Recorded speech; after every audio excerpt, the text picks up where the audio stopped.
Okay, so why don't we go ahead and get started? Thank you, everybody. Let's see, I see 70 people in attendance right now for this fifth and final session of the IUSSP conference on family and fertility. We, as in the previous sessions, have an excellent slate of presentations here. Some really nice work on fertility and family covering a range of different countries. And we will go in the order of the schedule. The first presentation will be on employment and labor market conditions as they're related to the transition to motherhood. And this will be presented by Manding Chen and Fumiya Uchikoshi. Hello, everyone. So I'm just gonna share my screen first.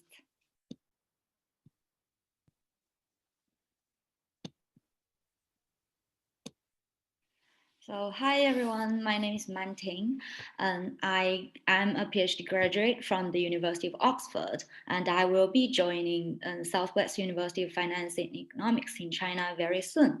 And thank you for the great opportunity to present this paper we've been working on, and any comments, suggestions, advice would be highly appreciated. And plus, I'm based in China at the moment, so it's pretty late here. I hope I'm still saying sensible things. Right, okay, let's get started. So this research focuses on women's employment and women's labor force participation, women's labor market characteristics and their transition to motherhood. And this body of literature is set against to the backdrop of the so-called employment and fertility dilemma. So the dilemma goes like this. So either women can choose to stay at home or enter the labor market, but it seems like either way is bad for their fertility. So on the one hand, we have observed that women with higher human socioeconomic capital tend to have lower and later fertility. We have found a negative association between female labor market, labor force participation and motherhood in almost all industrialized societies. And this many theorists have trying to account for the such kind of like trend. And a few famous ones is basically just based on the increasing opportunity cost from childbearing and child-rearing activities for women. So for example, with women's increased economic independence brought about by their increased education and career opportunities, the traditional model of male breadwinner and female homemaker, sort of like argued by Becker's new home economics theories, do not necessarily maximize the household utilities anymore. And women has reduced the benefits from childbirth. And also McDonald also pointed out there's a conflict between like changing attitudes and society's expectations towards what kind of role women should still perform. And such clash would lead to a decreased fertility, especially so if the working condition and environment is unsupportive of family. So, but this is just on the one hand. But on the other hand, we also see a negative effect of economic instability on women's fertility, which means if women choose to stay out of the labor market, there could be a decrease of economic instability, which is also bad for their employment, for their fertility. And we have observed women with job insecurity choosing to delay having children before. And we also see women in non-standard employment having reported fewer number of ideal number of children than those who are in regular employment in Japan. And we think this is because of this ever so serious concern over economic instability and financial requirements of childbearing, which can be illustrated on three aspects. So first, there is a rising living expense in modern times, which a lot of young people have concerned about. The housing price is rocketing in metropolitan cities, the healthcare, everything is very expensive. And secondly, there is also a rocketing educational investment in children, especially in East Asian societies, where education is highly emphasized and is getting more and more expensive. And third, there is this thing called intensive mothering, which is also especially the case in East Asian societies, where mothers are still supposed to be the main caretakers. And we have already observed a lot of mothers expressing the sort of like willingness to try to do the trade-off for time with money. But in order to get that money they can trade for time, they have to go to the labor market and get that economic resource. Staying out of labor market does raise this concern of economic instability. We chose our study to be based in Japan because Japan is such an interesting case that fits this dilemma thing very well. And in order to look at the relationship between Japanese married women's labor market characteristics and their transition to become mothers, we identified three key characteristics of labor market in Japan. They are called peripheral structure characterized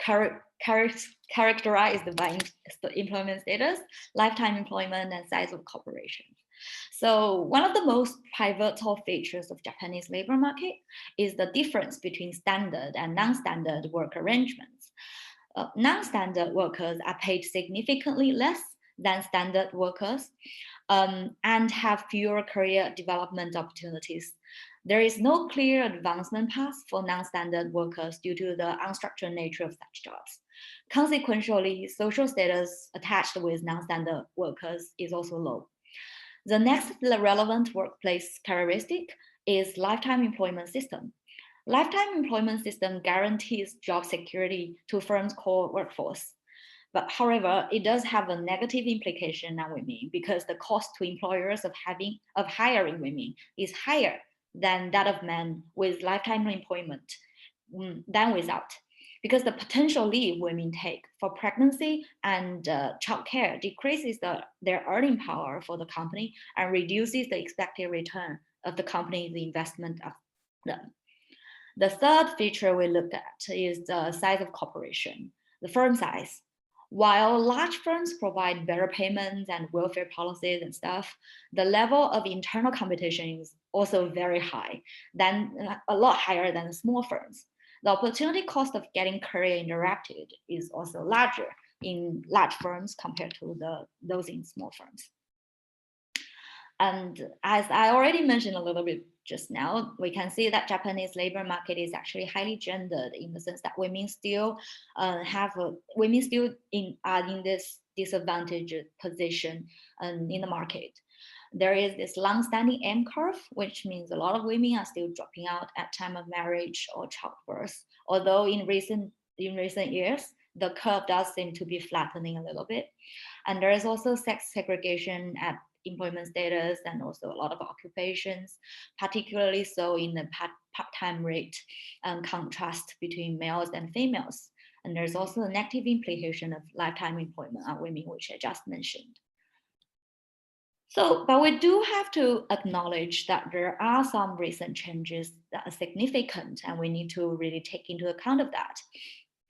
So, as we can see from this graph, we look at women's labor market participation rate, and after 1975, there is a constant increase of labor market participation rate among women.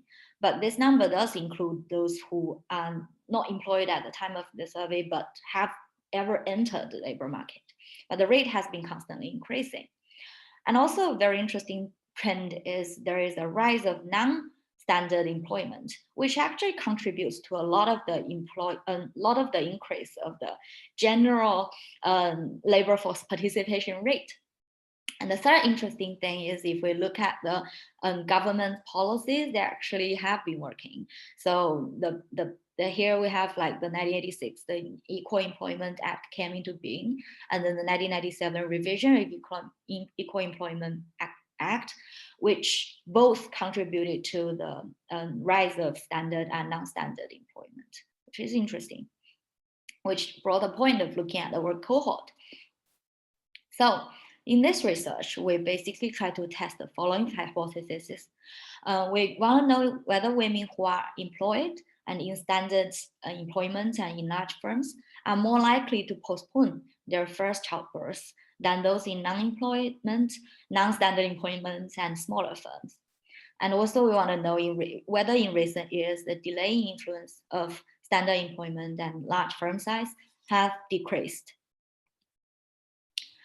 For data, we used social stratification mobility survey in Japan, and it's a very good data collected every 10 years, but it's cross-sectional. But we did something interesting is we incorporated data from 1985, 1995, 2005, and 2015.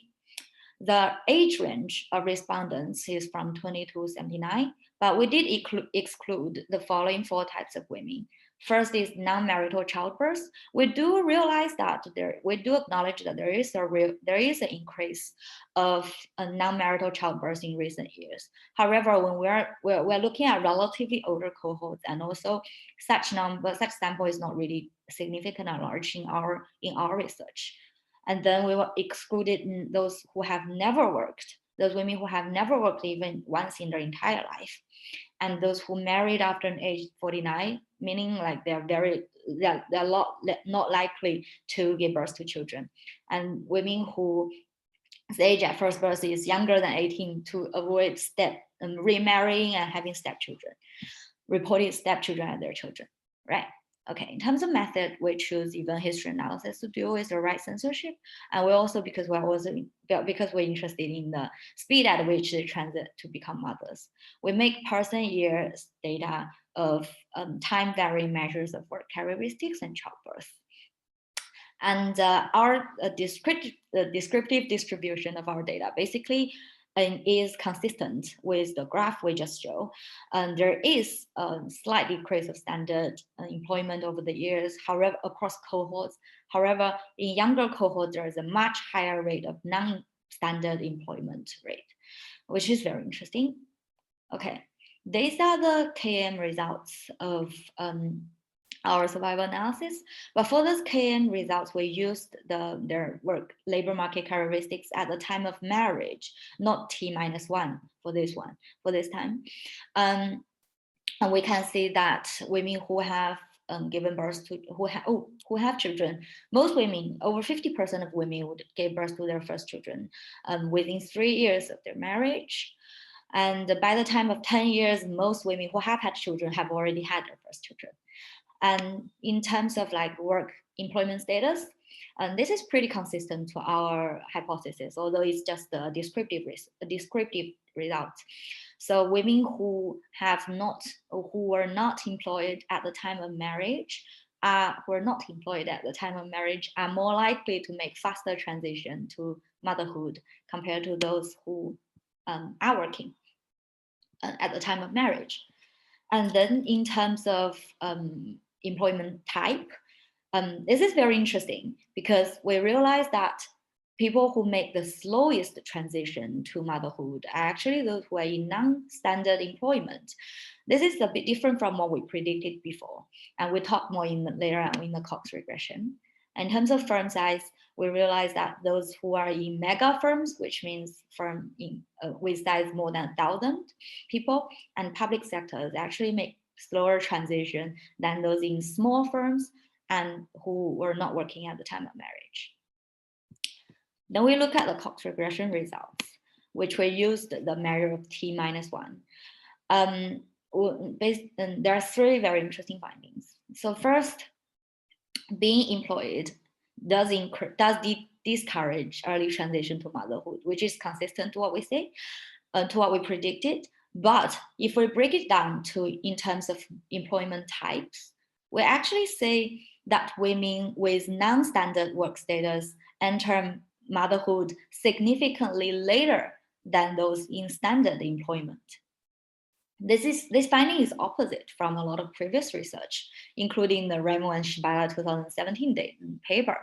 But we do see such trend being reported in the previous research on previous survey. For example, non-standard employment, women in non-standard employment have lower and later childbirth in those research.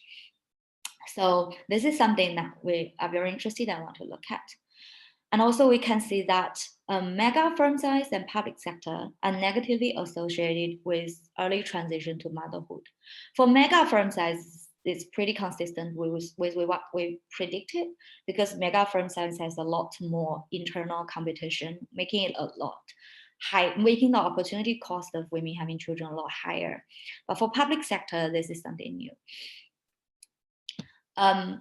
With that, we did some further analysis, which is oh, I don't know if we should say disappointing or interesting. So after controlling employment type in the same model, the significance of firm size just disappeared. We believe that this suggests the importance of employment type. So what matters in terms of women's work labor market characteristics is still the employment type. And then we thought it could be because of the assorted mating or socioeconomic status of women, of women in different employment status that's making all these differences. That's why we tried to control for partners' education, as well as partners' work characteristics at the time of marriage.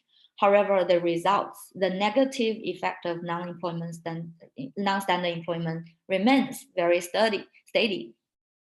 Neither does it change after we control for parental education. We also thought, could it be because of the difference between different occupations? So we also controlled both the occupation and the prestige score from the occupation, but the results still do not change. Another thing is we promised that we will look at the work cohort trends. However, there is no significance in terms of interaction term of work cohort and work characteristics. Another interesting thing is we don't know why, but those people, we have some hypotheses, but in general, it's very weird to say that those who are in the youngest cohort actually are more likely to make early transition to motherhood. We think it could be because of right censorship, but even history analysis isn't supposed to be good at dealing with this. So this is something we're still looking at and we find interesting as well. So for our future steps, we plan to look at the occupational sex segregation to see if that kind of like sex segregation in different occupations would like change the result of the non-standard employment. But in general, we think the negative effect of non-standard employment is quite significant and steady. And another thing we wanted to do is because we think the story would have a lot to do with economic security, because those in non-standard employment would have a lot less economic security compared to those in standard employment, let alone that women in standard employment would be able to enjoy a lot of welfare policies that are not available to women in non-standard employment. So probably we can look at later cohorts from our data source, but this would be for another paper, not for this one. Right, I think that's it from me for now. I think that's just, yeah, that's 19 minutes, which is nicely timed. Okay, thanks. Very good, thank you, Manting, yeah. Wonderful. Yeah, do we take comments now? We'll take questions at the end. Everybody can save their questions. Okay, cool. You're certainly welcome to type questions into the Q&A box and we'll get to them at the end of the third talk. And our second talk will not focus on a single country, but I think we'll be focusing on Europe more broadly and will be presented by Mariana Cuna. Hi, hello everyone. Let me just share my screen. I think, let's see. Can everyone see my full screen? Yeah. Okay, good. That's good. All right, thank you.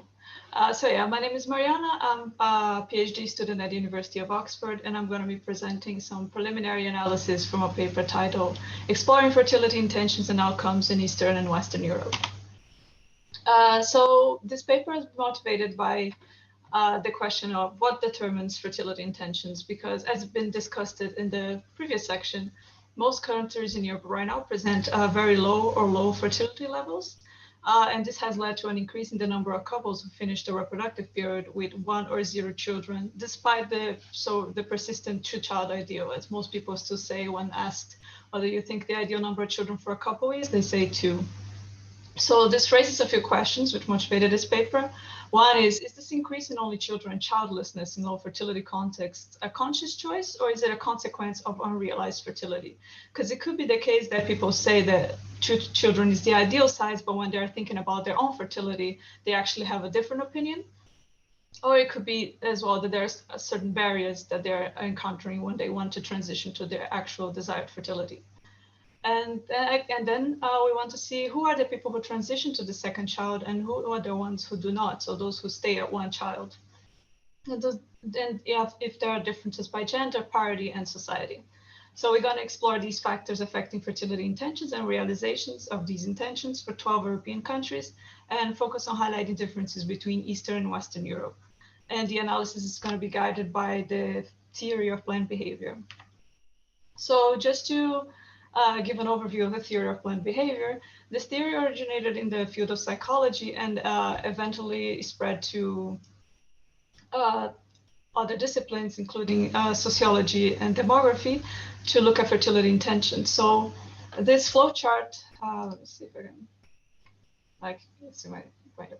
So this flowchart basically shows what the theory dictates. So it says that everyone has background factors. So individual factors such as age, religion, etc., education, but also societal factors such as culture. So, or if someone is from a more patriarchal society, their intentions are going to be influenced differently than if someone is from a more liberal society, for example. And these factors are going to influence people's beliefs about the consequences, the social support, and the enabling and interfering factors over having children, which would then dictate what is their attitudes, their subject norms, and their perceived control over having children, which then dictate their intentions and whether they have children or not. So just to give an overview, attitudes basically represent a person's perception of whether having children will lead to positive or negative outcomes in their lives. So this goes beyond just economic considerations, but also limitations in their freedom and time, the benefits of children for old age, or just general life satisfaction for having children. Subject norms is related to the perceived social pressure for having or not having children. So how people think that their families or friends or even society as a whole would react to them having children or not. And perceived control is how people believe that they are able to raise and care for children. So their financial situation, whether they have the right partner, whether they are healthy or not. And then this is also going to be mediated by the actual control of having a child. So they might have the intention to have a children, but they might be infertile, for example, which is going to prevent them from actually having children. So we're going to use these factors in the analysis for looking at intentions. So about the data, we're going to be using the genders and generational survey, waves 1 and 2, which, as was already previously discussed in other presentations, is a very good survey to look at the influence of factors influencing family formation, having children, etc. And we can recreate fertility and marital histories with it. So for the first wave was conducted in 16 European countries around 2004, but due to some data limitations with the questions that we want, we're only going to be looking at 12 of these countries. So for Western countries, we have Austria, Belgium, France, and Sweden. And for Eastern countries, we have Bulgaria, Czechia, Georgia, Hungary, Lithuania, Poland, Romania, and Russia, as you can see in the map below. And then wave 2 was conducted 3 years later. But out of the original 12 countries, only 9 are included in the second wave. So Romania, Belgium, Sweden are not going to be included. And due to that, so we're going to use the first wave to look at intentions to have children, and then the second wave to look at the realization of these intentions. But because of the small sample size of Western countries in the second wave, we're going to be focusing on realizations only for Eastern Europe. About the methods, briefly, we're going to be using a series of logistic models to compare those who intend to have a child in the next 3 years compared to those who did not. They are going to be run separately for men and women by parity 0 and 1, and for Western and Eastern countries. The sample then is men and women aged 18 to 39 in wave 1, so 3 years older in the second wave, who had 0 and 1 child in wave 1. And then for the analysis of the realizations, we follow the same sample interview 3 years later in the second wave, where we have an average of 57% re-interview rate. And then the model compares those that have realized their intentions versus those who didn't. For the methods, I just want to briefly discuss dependent variable or independent variables, should be the independent variables here, are the attitudes, subject norms, and perceived control over having children, as noted by the theory of planned behavior, where attitudes are divided into costs and benefits. And this is following the literature on this, but it's also, we tested this with factor analysis to make sure. And when we divide the questions that form these, we find 4 distinct groups, which we name these. I'm just gonna very briefly go over how these were constructed. So there are several questions in the GGS, and for the attitudes, we looked at the questions where asked the respondents to rank what do they think the effects of having a child would be on the possibility to do what they want, employment opportunities, financial situation, satisfaction you get from life, closeness between you and your partner or you and your parents, the care and security you may get in the old age, and what people around you think of you. For subject norms, we'll look at what most friends, most relatives or parents think that the respondents should have, if they think that the respondents should have a child or another child. And for perceived control, they were asked if the decision to have a child depends on their financial situation, work, housing conditions, health, having a suitable partner, the partner's work, and partner's health, availability of childcare, and opportunity for parental leave. So having these questions, we're able to construct an index measure created for these categories: benefits, costs, subject norms, and perceived control, by taking the means of the items that compose it. And then the models are run without and with controlling for the background factors as well, because in the theory, these background factors are supposed to be already included in these 4 categories, but we wanted to see if this relationship would change when we add background factors, which are the usual ones: age, a number of siblings, marital status, education, occupation, and an index for traditional family values. So this, just going a bit of why these East versus West comparison that we're doing. Well, besides the fact that these countries, they have very different histories and very different family policies, contexts of political, cultural, and economic contexts, we also see more concrete differences in their demographic behavior. So this graph shows parity distribution for the country in the analysis, where in the bottom we have people with women, 40 to 49 at the time of the survey, with 1 child, 2 children, 3, and 0 children. And we see that the countries with the darker outline are the ones in the Eastern, and the light outlines are the ones in the West. And we see here that for most countries in in Eastern Europe, the percentage of women that finish their reproductive period with just 1 child is quite high, and much higher when compared to Western countries. Another difference we see is that for the Western countries, while the percentage of women with only 1 child is not negligible, we also see a much higher or very close percentage of women with 0 children as well. So we see childlessness is also common in these contexts. But for the Eastern countries, we see that childlessness is much rarer, which goes into the discussion that exists in the literature about the pressure of having a family in Eastern countries. So a lot of these women that theory is that a lot of these women that have 1 child are women that didn't want to have any children at all, but there's such a pressure for having children that they end up having 1 child. Or it could be as well that, as we see, the 2-child families is still the norm for all of these countries. We see that the majority of women still have 2 children, but it could be that they've 1 or 2 children, but they've encountered some barrier for moving to the next parity as well. Briefly, you also see a couple of other differences between the regions. We see when looking at women in unions, we see that in the Eastern countries, cohabitation, which is the light color over here, is much less prominent than formal marriages. And in Western countries, for the women in our sample, a lot of them are in cohabitation as opposed to formal marriages. We see as well in relationship to family size, so number of siblings of the respondents. In Eastern countries, you see a bigger proportion compared to Western countries of people with no siblings or people with 1 sibling, and much smaller proportion of people in larger family sizes than there are in the West, which indicates that this idea of the low fertility has been the case for other generations as well. It's not just a new phenomenon. And looking at the age of birth as well, we see the differences between regions. In the East, we see that there's more, the age of first birth is much more concentrated in the younger ages, while for the Western countries, there's less concentration, but much more skewed towards the older ages.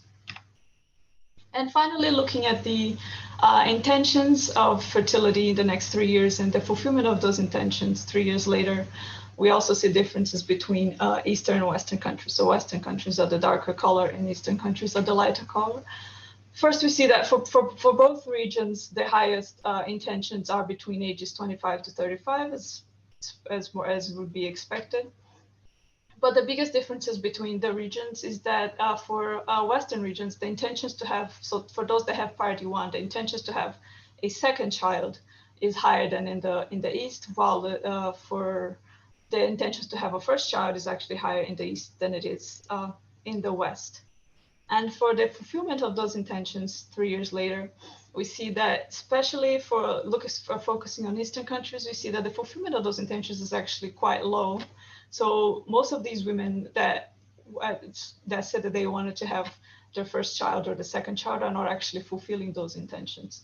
So it could indicate that there is a certain barrier for them to progress to the next parity. When looking, which is not shown here, but if we look at the intentions to have a child at some point in time, so after those 3 years, we see, as was discussed previously as well, that most men and women do want to have at least one child. So you see that around 80 to 90% of people say that they intend to have at least a first child at some point in their lives, but the intention to have a second child at some point is much smaller than that. And if we separate it by sex, because this is for men and women together, they have similar patterns. The main difference is that men tend to want to have children later in life compared to women, and they have a higher overall intention to have second children compared to women. So looking at some preliminary results from the regressions, I'm sorry, this is in the table format, not so easy to see, but basically the top one is without the controls and the bottom one is with the controls, just to see the differences and just focusing on the variables from the theory of planned behavior, so benefits, costs, social norms, and perceived control. We see the main difference when adding the controls is that perceived control becomes non-significant for the East, which was significant when you don't have the controls. And but even when you add the controls, these variables still have an effect on the intentions to have a child in the next 3 years. These are odds ratios. So and for the intentions in the long term, which it's not shown here, but I have also run this for the intentions to have children after those 3 years. The effects of the benefits and costs become weaker and less significant, showing that these are mostly related to people's intentions. They are mostly related. They think about it in the short term more than in the long term. When comparing the East and the West, the main thing that we notice here is that while social norms are positively affecting childbearing intentions in both cases, they are stronger for Eastern Europe than they are for Western Europe.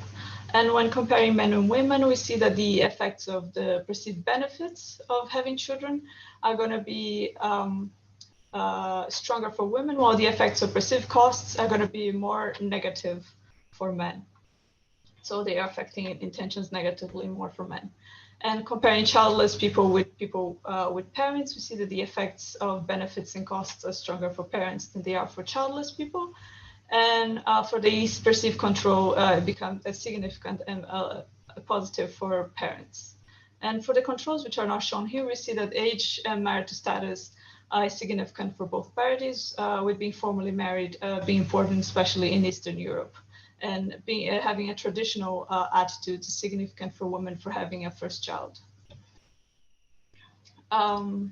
These results are in line to other analyses which have been done for specific countries as well. And for fertility realizations, the results are still preliminary, so I'm just going to mention them very briefly. But so far, for looking at Eastern Europe, we see that the odds of realizing the intentions increases with education. for women, but it's not significant for men, and the odds decrease with age for both varieties, as would be expected looking at the descriptive results. And the odds of realized intentions is highest for those with formal marriages when comparing with people who are cohabiting. And for women being unemployed, which is probably tied to the fact that they are homemakers, increases actually the chances of fulfilling those intentions to have a child. And health as well matters for those wanting a second child, with health increasing the chances of fulfillment. So basically what we looked at is the fact that increases in the childless than one child parents in Europe, with only one children being especially prevalent in Eastern Europe. And the descriptive results shows that the intentions to have a first and second child are still high, but fulfillments are not so much, especially in Eastern Europe. And this preliminary analysis looks to explain the factors dictating fertility intentions and to differentiate those that fulfill their intentions compared to those who didn't. And the results shows similar patterns between Eastern and Western Europe. However, we see that costs and social norms have higher effects on intentions in Eastern Europe, where benefits of having children have higher effects for Western Europe. And for the realization of those intentions in the East, marital status and age emerges as strongest predictors, as well as being unemployed for women. Thank you.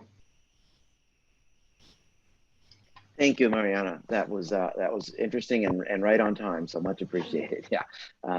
Yeah, thank you. And last but certainly not least, we have Maria Letizia Tanturi and her colleagues who will be presenting on women's education and low fertility. Hi. Well, I can say good morning, good afternoon, and good evening according to the area where you are. I hope you can see my screen. No? Not yet. No. Not yet. Okay, sorry. Let's see. Yeah, maybe yes. Perfect. Okay. I cannot see anymore what I'm projecting. Sorry. 1 second. Can you see the presentation actually? Yes. Looks good.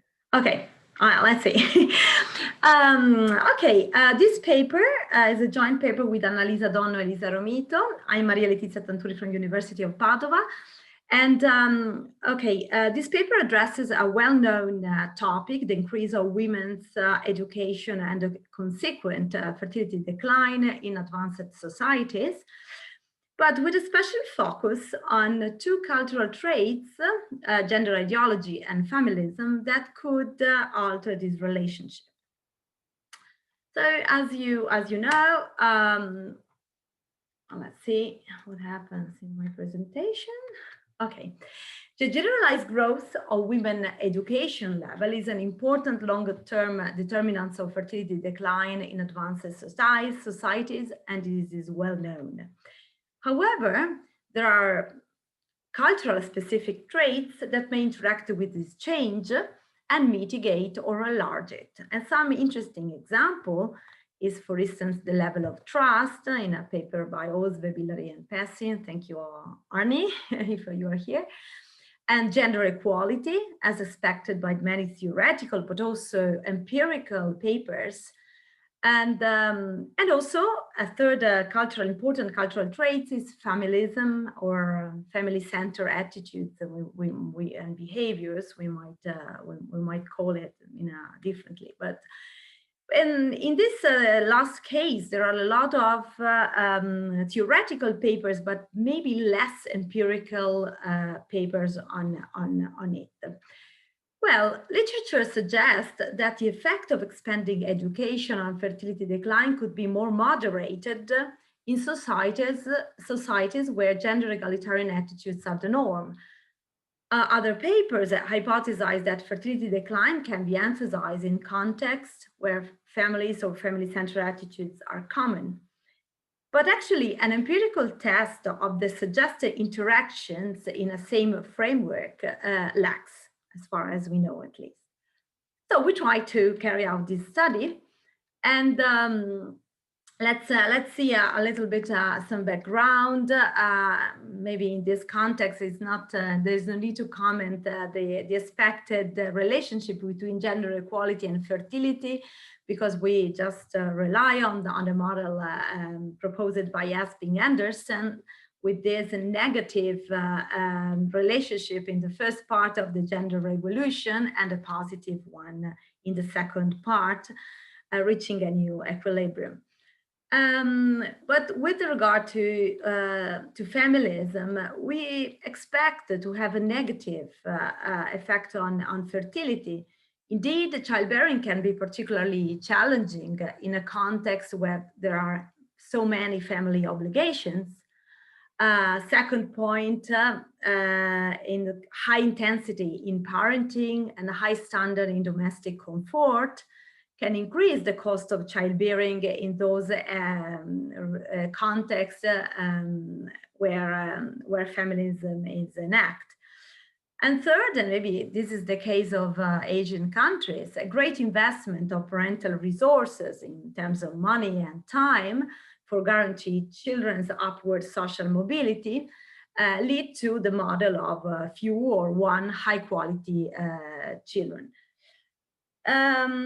Moreover, where children are basically a family matter, it's possible that family policies are not well developed, and also possible that there is no much demand for childcare services, for instance.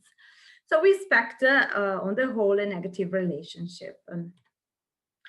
So the hypothesis, so we focus on the negative, well-known negative relationship on women's education and number of children that can be actually mitigated. This is our first hypothesis, by the adoption of gender egalitarian model. And the second hypothesis is that feministic attitudes can conversely emphasize these negative relationships as women education increases across time. As data source, we relies on 3 waves between 1989 up to 2010,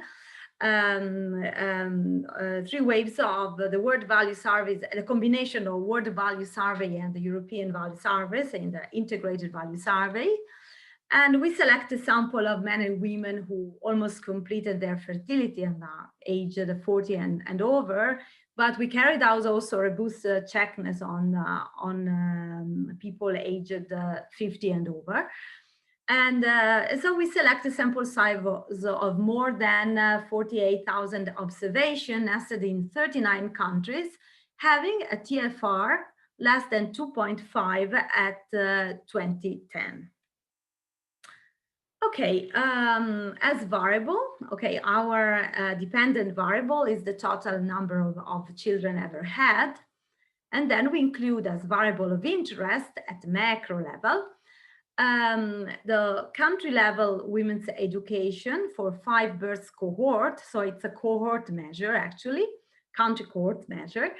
And measured by the proportion of women who completed the education level after the age of 21. It's not a perfect measure, but it's what we have for a comparison, such a large comparison.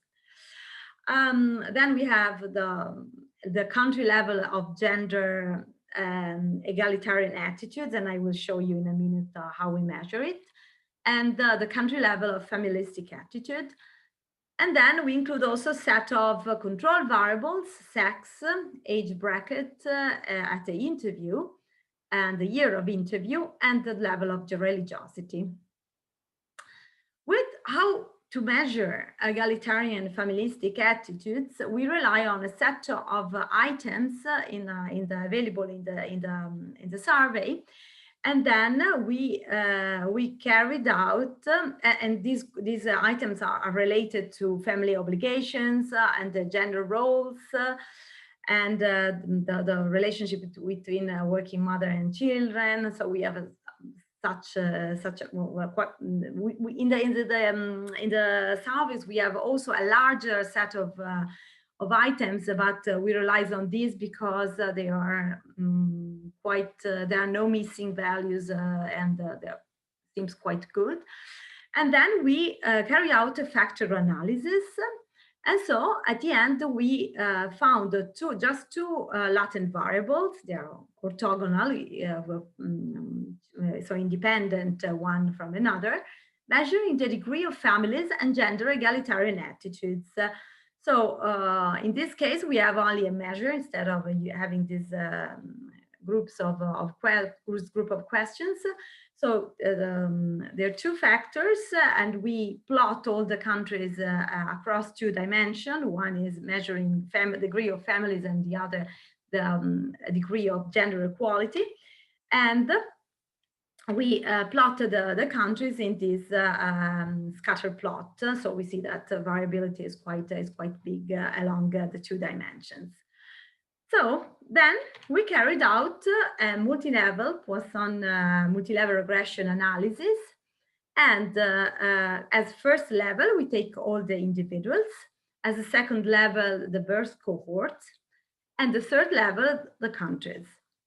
And so we have these three models. I don't spend time on technicalities, but I would like to show you the results. Sorry for this big table, but well, in this table we have 5 nested models.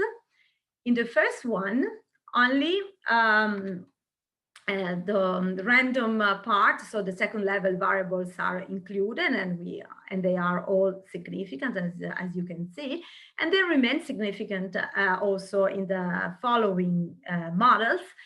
And in the second, we include also individual cover rates, cohort cover rates, and the dimension of gender equality. The third models, the light blue one, we include the interaction with the gender and the birth cohort level of education. And the last two are dedicated to feminism, because we also included a factor measuring the level of feminism. In the first one, just the measure, and in the second one, in the interaction with the women's education. Okay. So let's see a little bit some results in details. Okay, I focused on this coefficient just to give you the idea how to read it. This means, for instance, in this case, is measured the cohort level of women's of education, and we see that an increase 1% in the proportion of women having finished their education after the age of 21, we see that produce a reduction of 74% in fertility rate. So other things being equal, so it's quite big. And when we include in this model the level of gender equality, we include the factor measuring the level of gender equality and its square, according to, and we found that the U-shaped relationship proposed by IUSSP Anderson is verified by our data, our analysis.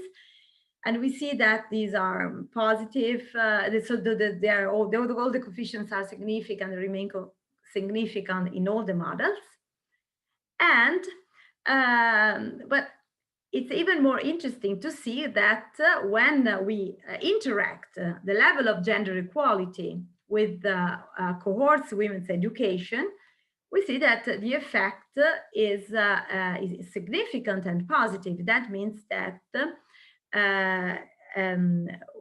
increase of women's education in a more gender egalitarian context reduce the effect on fertility. And I will show you in a picture in a few minutes. With regard to feminism, let's move to the, we see that the national level of feminism is significant, but it's negative when we put it just as a factor without interaction, and becomes positive in when we also see it in interaction with cohorts of women's education, and this is the coefficient that is strongly negative. That's, and I will show you in a minute, that means that it exacerbates the effect of women's education on fertility. Let's see some probably some graphs that can clarify better what we found. Okay, this is the predicted number of children according to gender equality, and so this is clear. The model by Gostan Esping Andersen, and seems quite similar. And what I really like is this picture, because we have the predicted number of children on the y-axis and the cohort levels of women's education in the x-axis, and we see that there is a very strong reduction of fertility according to cohorts of women's education. But this effect is mitigated when we consider contexts where gender equality is more accepted. And as we see, for instance, when we move from the first quartile of gender equality factor to the median, the red line, and to the first quartile. So you see that the effect is really smoother. And with regard to, in this case, we can say that we verified the first hypothesis, the high levels of gender equality moderate fertility decline when women's education increases across cohorts. And in this second picture, predicted the number of children by women's education. And we see that in this case, the effect is the opposite. If we take the country where feminism and feministic attitudes is low, is less important, the effect of reduction is smaller, but it becomes greater and greater when we move from higher level of feminism. So the second hypothesis seems as well verified. And so a high level of feminism emphasized fertility decline when women's education increased across cohorts. So as a conclusion, what can we say? We show that the interaction between national level degree in gender egalitarian attitudes and the cohort level women's education is positively associated with completed fertility. Conversely, the stronger is the adherence to feministic values, the more precipitous is fertility decline as education spreads across cohorts. So in this paper, we show the effect of structural change, the increase of education on fertility varies according to the prevailing set of values. And I think it's interesting in these research groups to evidence that both structure and culture have an influence and can explain the variability across regions and across cultural and regional contexts. Of course, this study has some caveats, and indeed is not a causal analysis, it's just an explorative one. And then unfortunately, we can focus only on a part of the story of fertility decline because we have data since 1989. And while in many countries, these changes started early before, like in the 70s or in the 70s. So in 60s and 70s. Finally, we hypothesize that values remain stable over time, but we know that it may be not the case. Of course, values can change. We discussed in this also yesterday and today's before about the changes in culture, changes and that lead to changes in behavior. But it's true. But it is also true that culture changes maybe less quickly than other aspects, and that maybe some traits are big rooted in different contexts. Then finally, we can say that we focus on the value dimension of gender equality and feminism, but also behaviors could have a role, and so we would like to test them maybe in a future paper just to verify whether also the behavior has an impact. Thank you very much for your attention.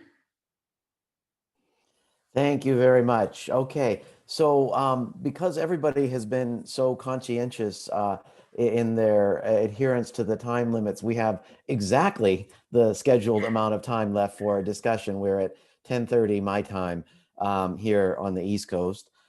So I will open the floor, or I guess the Q&A box, as it were, for questions.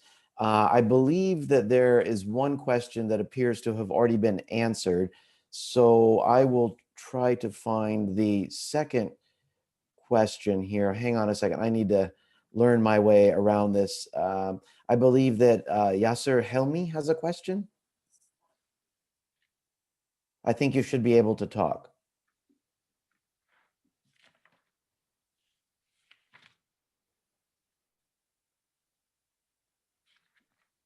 Or maybe not.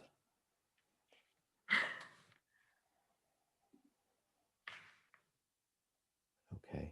Well, all right. If Yasser, if you don't want to ask that question, that's fine. If there are others with questions, feel free to. I could ask a question if others are not ready. Mariana, because I'm not too familiar with the Generation and Gender Survey, GGS survey. Could you explain a little bit more how the fulfillment of fertility intention is measured? Is that longitudinal? How many years? If that is, could you explain? Yeah, sure. So yeah, for now the GGS has two waves, with the third wave actually being released, I think, next year. So the first wave was around 2004, and then they have another wave 3 years later with the same participants. So in the first wave, they ask, what are your fertility intentions? And then in the third wave, we can see if they had a child since then. So we can see the same people 3 years later and see whether they fulfilled those intentions or not. So we can follow the same people in the next wave. Okay, thank you. So that's quite good. Yeah, and now especially with the third wave coming out, it should be even better, because one of the criticisms of this is saying that, oh, people they might have a child, but not in the next 3 years. They're gonna have one in the next 6 or whatever. So the kind of average kind of fulfillment of their intention is in like 78%, but some of them could have fertility beyond the intention, like a little bit. Most of them have intention, but couldn't fulfill the intention. Yeah. Yeah, I focused on the people that they had an intention and whether they fulfilled them or not, and it didn't look at. Okay. I did not include the analysis. I looked at it, but you can also see maybe if people didn't have an intention and they ended up having a child, which is very low actually, but you can also see that as well. Yeah. Okay, yeah, I think just for reference, Jennifer Barber worked on this a lot, especially low class minority groups in Flint, and she did find quite a bit of unintended pregnancy and childbirth. Yeah, I think that's an interesting analysis as well, to look at the people that didn't intend and ended up having a child. Yeah, thank you. Thank you. Okay. Anybody else with questions? Yes, I am with you now. Oh, okay, please, yes, go ahead. Yes. As a question for Maria, what is R squared? Because we want to see the goodness of the total regression model. Yeah, but we don't have simply R squared here because it's a multinomial regression model. So we don't have a R square. We have other indicators, and but not so simply to identify. Of course, the model are significant, but we The don't whole have a model. measure of R square. We have a DIC, and I see a lot of significant level you have very good, but the total goodness for the whole model is not clear for me. I cannot summarize with like an R squared, Yeah. but I can show you anyway the paper. Maybe you can clarify better if you see the model. Thank you, dear. Thank you. Thank you. Okay, let's see. I have Abhimanyu Aurora with a question. You should be able to ask. Thank you, Jim. My question to Manting is, what could be the reason for later fertility among women in Japan employed in the public sector? Sorry, employed in public sector, right? That was something we were pondering as well.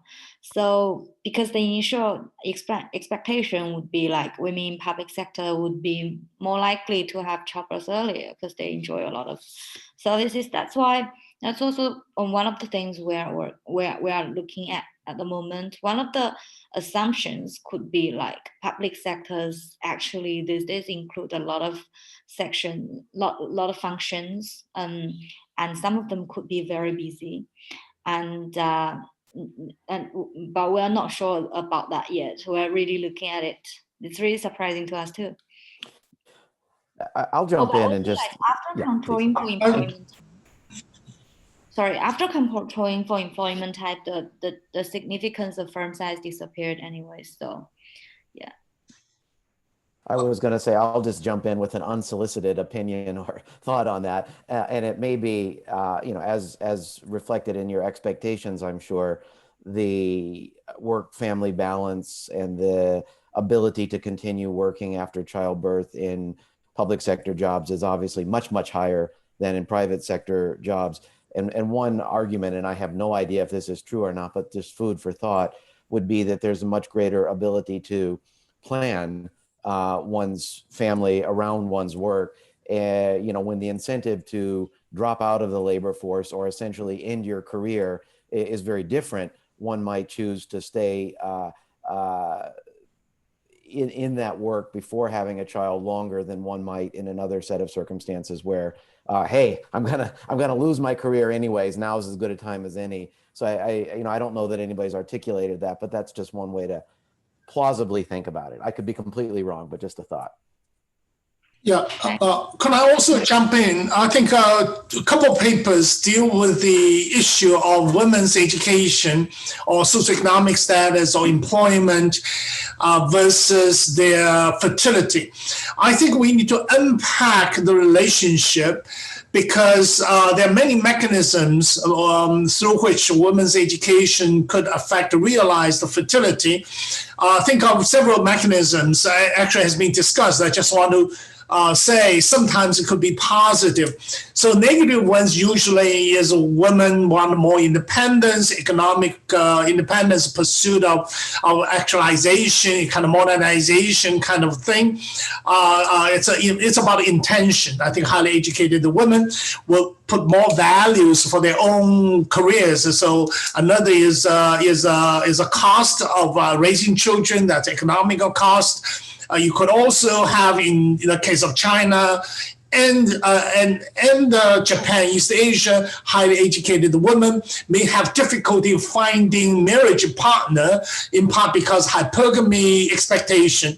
And that's another mechanism. They couldn't find partner even though they have the same desire to have marriage, have children, but they very often don't realize the plan because they couldn't find a partner. And in East Asia, if you don't have marriage partner, you don't have a child. But another one I think we sometimes don't discuss very often is the facilitating ability of economic resources. That will everything else be equal should be positive, because we know there is a barrier. Economic resources could be a barrier to childbearing. In the case, if you have more money, you could hire a nanny, you could outsource child caring and outsource household work, and also you could in China, at least a single woman in Hong Kong and places, educating children is expensive, and also housing is expensive, and many couples in East Asia, in China and Japan and Hong Kong, those places, they don't have children or don't have many children because they couldn't afford housing and tuition and competition. For those reasons, I think economic resources that women can bring home should have a positive effect. Everything else will be equal, because you allow them to buy a big apartment, to have teachers, tutors, and so on. So I think under certain circumstances, everything else will be equal. Women's economic status should have a positive effect on childbearing and fertility. We actually see some evidence of that in China and today in Japan, but I think we will see more of those positive effects. Yesterday I said maybe in China in the future. There was a paper yesterday on that too. I think high status couples are more likely, high status women are more likely to have a second child after relaxation of one child policy in China, because they have more resources. I think we see beginning of that. I think having a child takes money, and women's economic resources are going to contribute to that. Jia, you want to say more about that? No, I think no, Yeah. no, I have nothing to add. Yeah. Oh, you disagree or what? I agree. I agree with you. Right. Okay, you don't want to add more?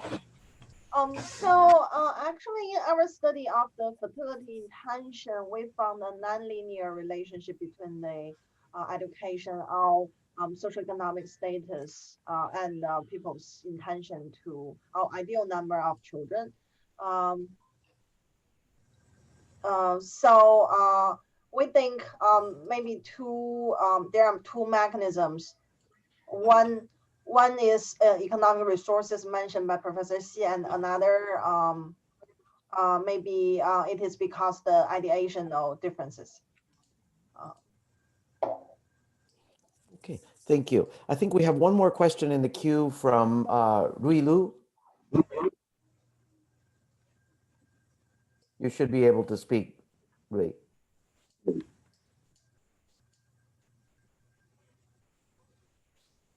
Seems he is not able to talk loud at the moment. Oh, he's constrained by something. Okay. Oh, I see. Let me see. So I will try to read the question here. Hang on just a sec. Sorry, guys.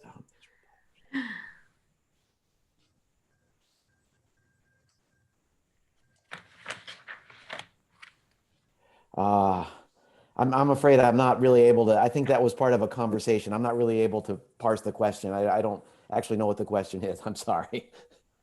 We hope to answer the question in the chat later. Yeah, you can answer the question in the chat. Thank you. Anybody else with questions? We have about, what do we have? We actually have 15 minutes remaining if there are others who would like to jump in. Oh, I'm going to nominate Chen Chen. Are you there? There she is. Chen Chen, are you there? Yeah, I'm here. Could you just, almost all our discussion here about immediate family, husband or wife and partner, and sometimes single, married, and cohabiting. Could you tell us more about extended family? How could extended family affect childbearing and child rearing? Oh, that's an excellent point. Actually, Meng Han Zhao from Renmin University and I were working on projects together at the right moment, trying to think about how extended family may influence childbearing decisions by the young couple. So this is from one of the observations I had during field work in rural China, where respondents indicated how young couples themselves don't really want to have a second kid, but the grandparents do. So they would tell the young couple, I'm going to care for the kid for you. I'm going to pay for the education, college education for the kid, and you just have a second kid. So what we are trying to do in this project is to figure out if the economic well-being of the grandparents may facilitate, I guess, not necessarily facilitate, but influence the childbearing decisions of the young couple. At the same time, there's a lot of research going on about grandparental care of the first child may have an impact on the decision of the young couple to continue to have a second child, depending on how they deal with the division of labor across generations. If they had a pleasant experience with it, they might be more likely to continue on having a second child. But if the experience is less present, they probably won't.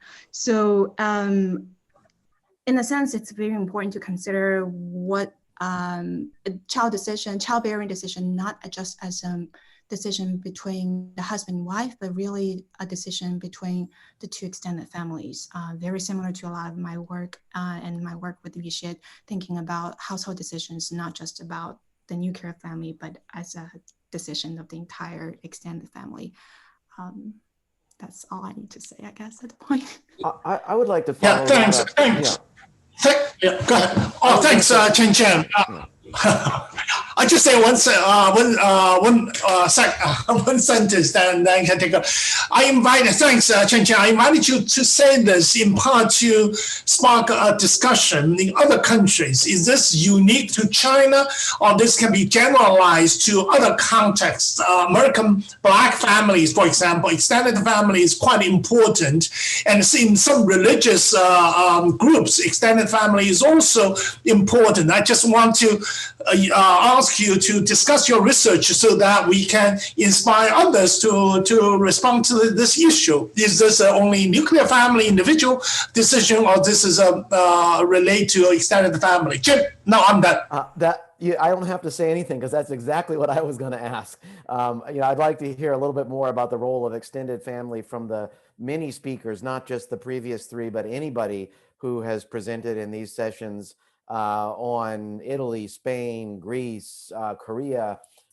This is a fascinating set of questions. Yeah. So also for those in Europe, you also know that in stratification mostly. In stratification research, there has been a lot of research on multi-generational influences and also extended families, cousins, uncles. They may affect your status attainment.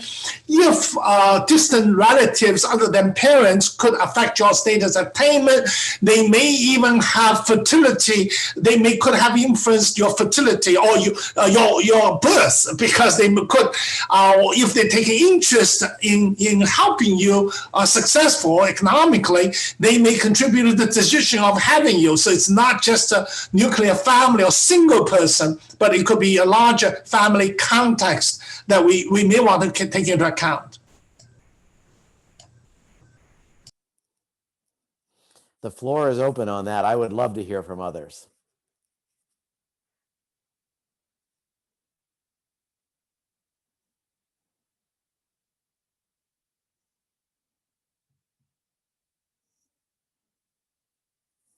Let's see. I see Lori. Hang on, Lori.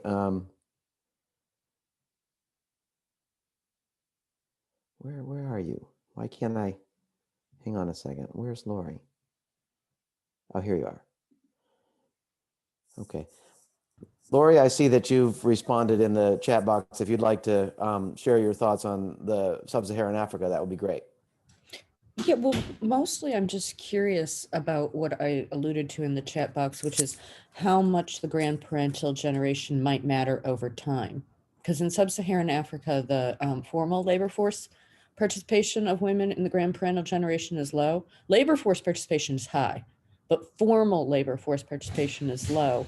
And so in the grandparental generation, there's lots of available substitutes for maternal care and preferred female substitutes for maternal care. I don't know whether in countries that are more developed, I'm thinking both in East Asia and in Europe, where there's been less change in the labor force over time, if those resources in the grandparental generation for care will matter as much. But there is also, if we go back to Ron Lastaga's keynote speech, he said there is kind of historical traditional cohabitation model where the wife or the woman never moved to the husband and stays with her natal family. In that context, the natal family has a lot to do with her fertility, or at least will do a lot of child rearing, because the men would not necessarily stay. So this also relates to Ron Lastaga's kind of also discussion of the modern family versus traditional cohabiting cultures. I think Abhimanyu, I see your hand up as well. You should be able to talk again. Yeah, hi, Jim. Thank you. So I didn't have a point related to the extended family part, but one of the things I'm curious about is the role of technology such as egg freezing that might also lead to delayed fertility. I was just wondering, I'm just curious if anyone has some thoughts on that. Thank you.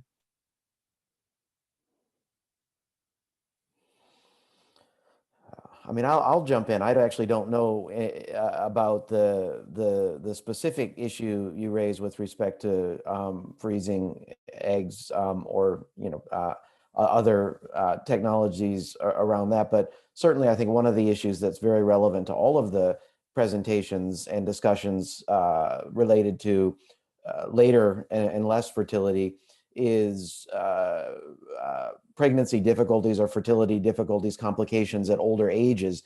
And certainly the access to and use of reproductive health technologies at older ages in the country I study, Japan, is a huge issue.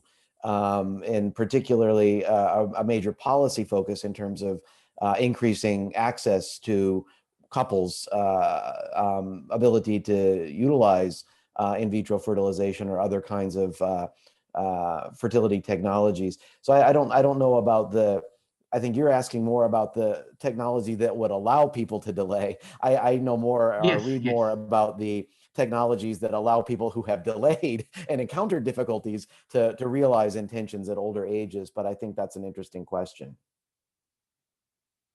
If others know. Because if there's a trade-off, sorry. Yeah, please. If there's a trade-off between participating in the labor market and child bearing, then I guess that would what we see as low fertility would actually be delayed fertility, I think.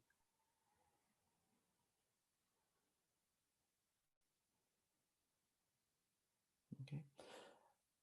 Thank you for raising that point. I think that's an interesting issue that wasn't covered in any of the talks. I guess both of them, Yoshia's point about the intergenerational relationships and the extended family role and the role of technology. I think those are both critical points that haven't been addressed in the talks, despite the fact that they ranged over such a broad swath of territory. All right, we're reaching the end here. If there are no other questions, I will wait and see if there are any other questions or comments, and if not, we will wrap up. Okay, not seeing any other questions. I think that I will take this opportunity as the host of this session to call an end to this conference.